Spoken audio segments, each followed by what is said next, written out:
Hola, quisiera mandar un saludo a la eterna primavera, a Cuernavaca, Morelos, y a todos los jóvenes de la Iglesia Bautista Monte Avarín.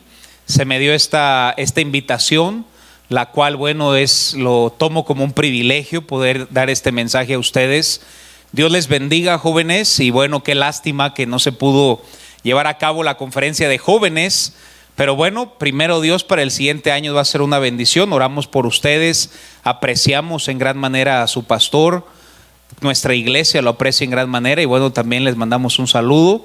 Y se me pidió si le podía dar un mensaje a los jóvenes, y se me vino a la mente Isaías capítulo 6, y si tan solo pudiéramos pensar en este pasaje, espero que nos ayude a ver lo que nos enseña. Vayamos a Isaías capítulo 6, también les va a aparecer ahí en la pantalla el versículo 1 dice: en el año que murió el rey Uzías, vi yo al Señor sentado sobre un trono alto y sublime, y sus faldas llenaban el templo.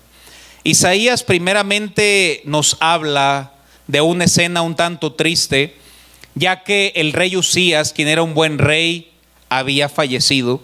Él había gobernado la nación por ya 52 años y había sido un buen rey. Y vemos que en la escena había muerto el rey.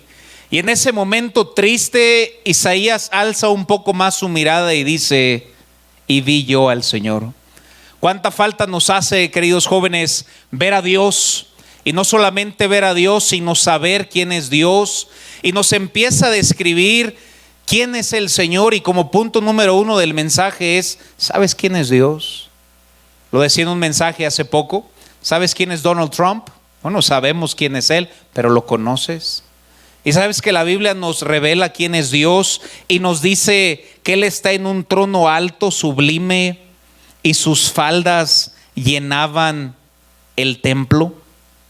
Primeramente debemos reconocer quién es Dios. Le preguntaron a un pastor que qué creía que era lo más importante para que más jóvenes se involucraran en la obra de Dios, y él respondió: una grande visión de quién es Dios. Isaías nos revela quién es Dios, que está sentado en su trono alto y sublime, y sus faldas llenan el templo, y vemos cuán grande es nuestro Dios. Por eso Isaías 40:25 dice, fíjense: ¿a qué pues me haréis semejantes, o a qué me compararéis? Dice el santo. Y la verdad es que a nadie podemos semejarlo, porque no hay nadie como nuestro Dios. Él es alto y sublime, y el único de quien se repite 3 veces que es santo, santo, santo.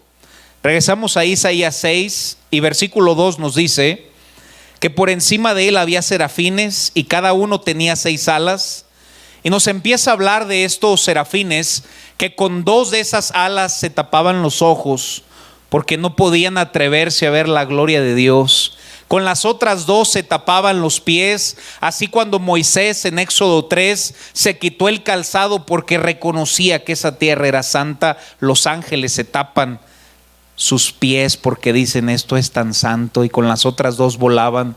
Y hay querubines en este instante delante del trono de Dios y al que está sentado, y solamente repiten el uno al otro. Versículo 3 nos dice: santo, santo, santo, toda la tierra está llena de su gloria. Y vemos como punto número 1 del mensaje quién es Dios. Debemos de recordar quién es Él tan grande. El otro día fui a evangelizar y le empecé a hablar de Dios, y me dijo: Dios es bien chido. Y le dije: discúlpame, Dios no es chido, Dios es santo. Debemos tener una percepción grande, y la Biblia nos muestra que Dios es tan grande. Él es todopoderoso, Él es omnipotente, Él es omnipresente, Él es santo, Él es imposible que cambie, es inmutable. Y vemos, número 1, quién es Dios, lo que me lleva al punto número 2: ¿quiénes somos nosotros? Jamás nos vamos a dar cuenta de quiénes somos nosotros hasta que no reconozcamos quién es Él.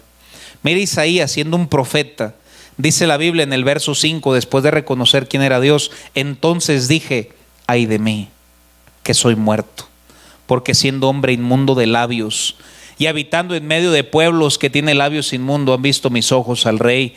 Después de que Isaías reconoció la santidad y la grandeza de Dios, no le quedó más a Isaías que decir: yo soy un pecador. A veces pensamos mucho de nosotros.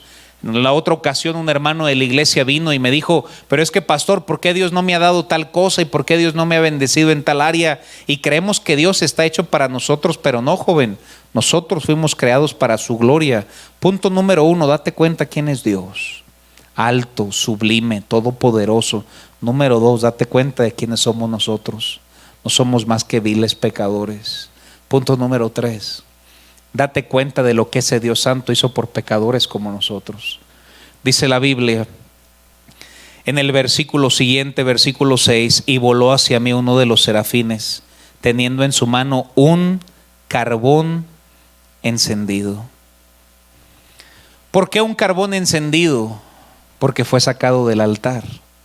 Nos está enseñando un tipo del sacrificio de Cristo y lo que ese Dios santo hizo por viles pecadores como nosotros, que entregó en sacrificio a su Hijo unigénito para poder salvarnos. Y dice la Biblia, fíjate lo que hizo con ese carbón. Dice la Biblia que tocó con ese carbón sus labios y había sido quitada su culpa y limpiado su pecado. Verso 7. Y te preguntarás: ¿y por qué el carbón tocó sus labios? Bueno, muy fácil, porque el labio, lo que habla la boca, es de la abundancia del corazón. Lo que dice la Biblia es que ese carbón lo que hizo fue que limpió su corazón. Y es un tipo de lo que ese Dios santo hizo por pecadores como nosotros, dándonos la salvación. Y punto número 4, ¿cómo responder a lo que ese Dios santo hizo por pecadores como nosotros? Dice la Biblia, verso 8, pasaje familiar: después oí la voz del Señor que decía: ¿a quién enviaré y quién irá por nosotros? Después respondí yo. Y sabes, no hay otra manera como responder. Cuando tú reconoces quién es Dios, cuando reconoces lo que ese Dios hizo por pecadores como nosotros, solamente podremos responder: heme aquí, envíame a mí. Y tú te preguntarás: pastor, ¿entonces Dios quiere que yo sea pastor? No, no es lo que estoy diciendo. Lo que yo te estoy diciendo es que tú debes preguntarle a Dios: ¿qué quieres que yo haga? Dios no quiere que todos sean pastores ni misioneros, pero sí debes tener la suficiente integridad para preguntarle a Dios: ¿qué quieres que yo haga? Y cuando comprendes quién es Dios y quién es tú, no nos queda más que hacer esa pregunta. Fue lo mismo que hizo Saulo. Cuando Dios fue con Saulo, Saulo le dijo: ¿quién eres, Señor? Después de que reconoció quién él era, ¿sabes qué le preguntó? ¿Qué quieres que yo haga? Simplemente sé honesto con Dios y dile: Señor, ¿qué quieres que yo haga? No hay nada mejor para tu vida, joven, que tú hagas la voluntad de Dios. Nuevamente, no te estoy diciendo que tienes que hacer cierta actividad. No, en nuestra iglesia hay médicos que apoyan la obra de Dios, hay maestros que apoyan la obra de Dios. Nadie te va a decir qué hacer, pero tienes que ser íntegro delante de Dios y preguntarle: ¿qué quieres que yo haga? Y lo que Dios quiere que tú hagas, eso debes hacer y usar tus talentos y lo que hagas para la obra de Dios. Y quinto y último punto: ¿y por cuánto tiempo lo voy a hacer, pastor? Dice la Biblia, versículo 11: y yo dije: ¿hasta cuándo? Y el Señor respondió: hasta que las ciudades estén asoladas y sin morador y no haya hombre en las casas. En otras palabras, Dios le dijo a Isaías: hasta la muerte. Punto número 1, date cuenta quién es Dios. Él es enorme, Él es el Todopoderoso. Número 2, date cuenta de quiénes somos nosotros. No somos más que pecadores. Número 3, date cuenta de lo que ese Dios santo hizo por nosotros. Entregó el sacrificio del unigénito para perdonar nuestros pecados y llevarnos al cielo. Cuarto, no nos queda más que responder: heme aquí. Pregúntale a Dios: ¿qué quieres que yo haga? Y número 5, lo que Él te responda, hazlo hasta el último día de tu vida. Que Dios te bendiga, que Dios te guarde y que te use en gran manera ahí en tu iglesia local. Y un saludo hasta la eterna primavera del pastor Francisco Arrache. Que Dios les bendiga y les use para su honra y para su gloria.